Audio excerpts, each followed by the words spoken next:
okay ఏడు నీళ్ళు తెచ్చిన ఎటు చూస్తున్నావు స్నానం చేయించు మళ్ళీ నేను చేయించానంతే ఏడుతావు దానికి ఇంకా టైం ఉందిలే అబ్బా ఏట్రా మురిసిపోతున్నావేటి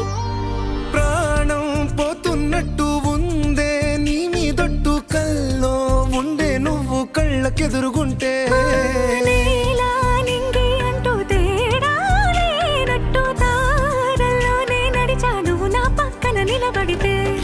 బెంగాలేని ప్రేమలో ప్రేమ అన్నదే ఉండదులే